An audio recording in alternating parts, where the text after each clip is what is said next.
All right, Brandon, your thoughts initially on this draft class, 9 players. I think it's a pretty good haul for the Texans. Yeah, I thought the Texans did excellent. I know after day one, I was a little bit disappointed that they didn't come away with an offensive weapon, but I thought in the 15th overall pick in Kenyon Green that they came away with a very impactful and important offensive player overall that they needed that, again, spoke to something specific that they needed to do, which was address the running game. The running game's been terrible, and it's not just because they haven't had a marquee running back. They haven't, to be clear. They have not had that guy. But on top of that, like even a good running back would have struggled to run behind the offensive lines that they've produced over the last couple of years. And I think Kenyon Green immediately makes them better.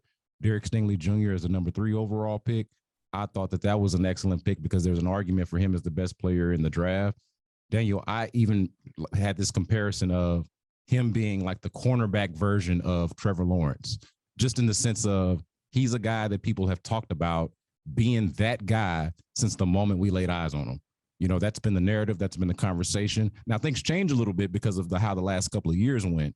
And that's what sort of the surprising part was of him going at number 3 overall.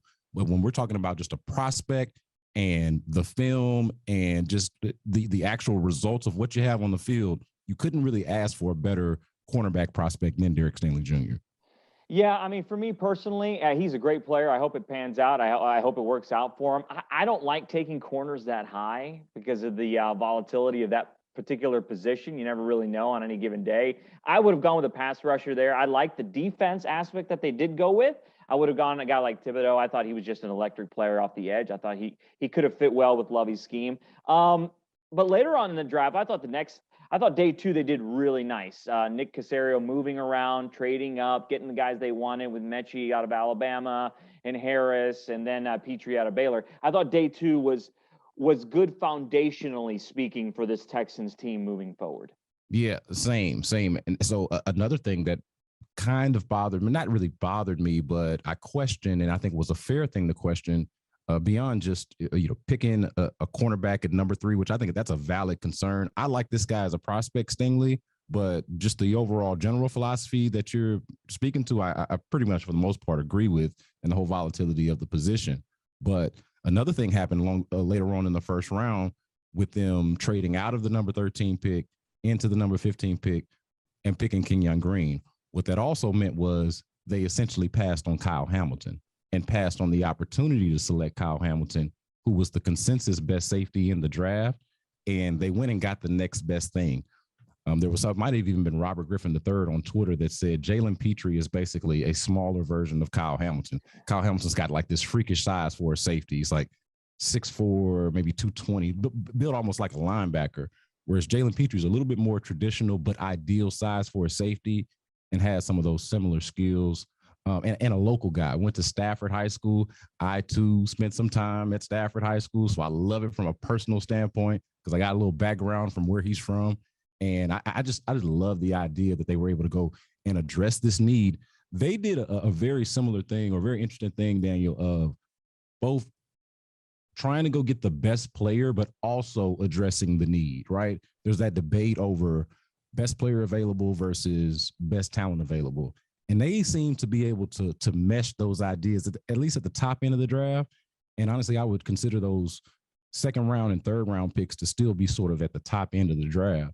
The Jalen Petrie, the John Mechie, somebody who, if he wasn't injured, we would be expecting this guy to come in and contribute right away. Now, we got questions because of the knee injury, but once he gets healthy, that's someone that you expect to perhaps be your best slot receiver and someone that you can probably move around, someone who's good yards after the catch.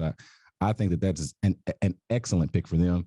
And then the linebacker, Christian Harris, who you were speaking to earlier, I think that Lovie Smith, you saw that video, I'm sure, Daniel, on Twitter of Lovie Smith and Nick Caserio hugging it out because they went and got the marquee position of, or the featured position of Lovie Smith's Tampa 2 cover 2 defense. It's the linebackers moving in space. Christian Harris is the reimagination of the linebacker position, the new modern linebacker, someone who Nick Saban moved from the secondary, from safety to linebacker, not necessarily ideal size, but big enough and has the athleticism.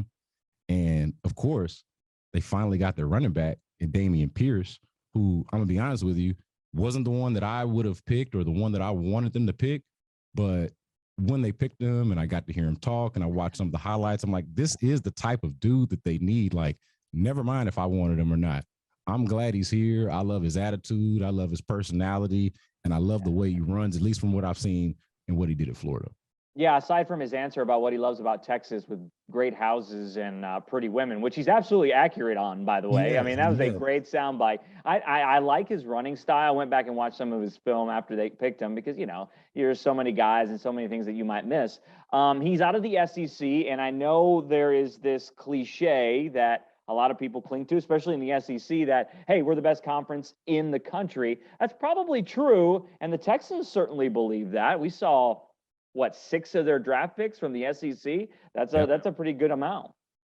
Yeah, 6 of them, and the at least the first 2 and 3 of the first 4, 4 of the first 5, right? So, I mean, they went heavy SEC, and not just. I want to point out, because I think it's a little bit of a cliche because we give the SEC overall too much credit when we're really talking about 4 or 5 programs at a given time, and it's not even always necessarily the same ones at a given time, but specifically the latest flavor of the SEC, if you will, right? And it's no coincidence that the best players in the SEC would be the ones that would be drafted. But we're talking about LSU with Derek Stingley. We're talking about Texas A&M. Shout out to the Aggies with Kenyon Green. We're talking about Alabama, okay, with John Mechie and Christian Harris. So it's not just, and no disrespect to Vanderbilt or whoever else is in the SEC, but we're talking about like. Okay, I'm a Northwestern guy from the Big Ten. It's okay. It's no disrespect. It's fine. So I get it. It's okay. You get it. And even if, and imagine how good a guy must be coming out of Vanderbilt and Northwestern and places like that. So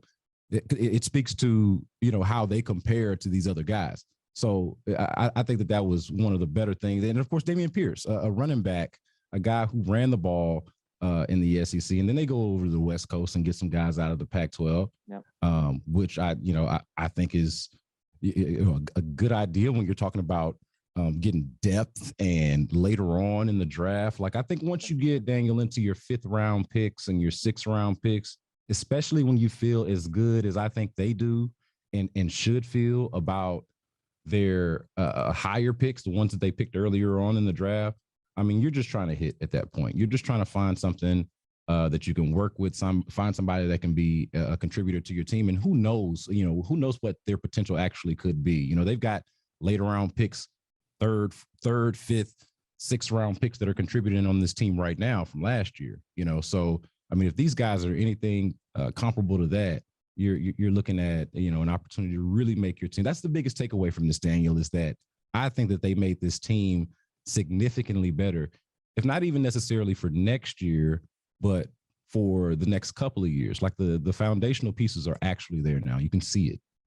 I agree with you on that for sure. One more note about the SEC. Georgia had 15 guys drafted. 15 guys drafted from that national championship team. So that's pretty crazy. One final question for you, though, about Nick Caserio. A lot of people thought, and I'm included in that group, that this draft was the first draft where you can consider Caserio on the clock as a general manager. Last year, he had the situation, no first-round picks. He had to deal with what he had, right? But now he traded Deshaun. He got a good haul of picks. He entered the draft with a lot of draft capital, and he came away with good players.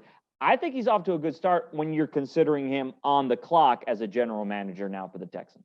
Yeah, I wouldn't want to let him off the hook for any of the mishaps that we've seen so far, botching the head coaching hire. Now, there's probably even a debate on if you would consider it that, what we experienced last year, if that was necessary. Why did all of that happen? Exactly. But that's fair. That's a fair point.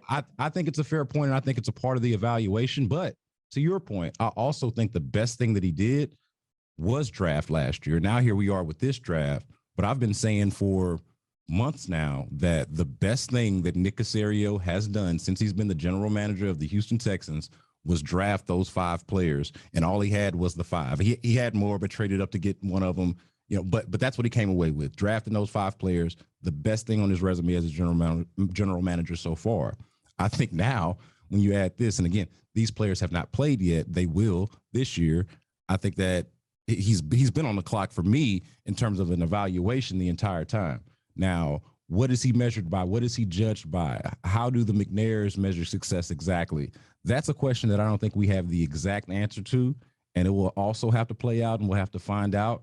But just from an objective, evaluate the way this guy is doing his job, I would say some question marks on the head coaching hires.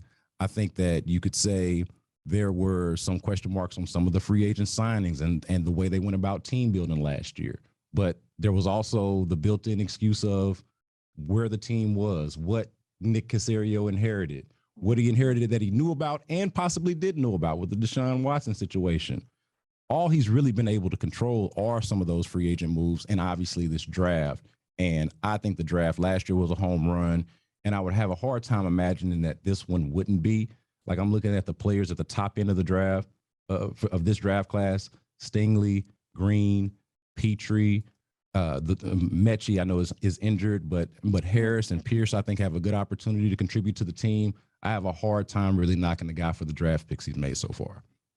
Brandon, always a pleasure talking to you. You can hear him on Sports Radio 610. Brandon Scott, thanks. Thanks for having me.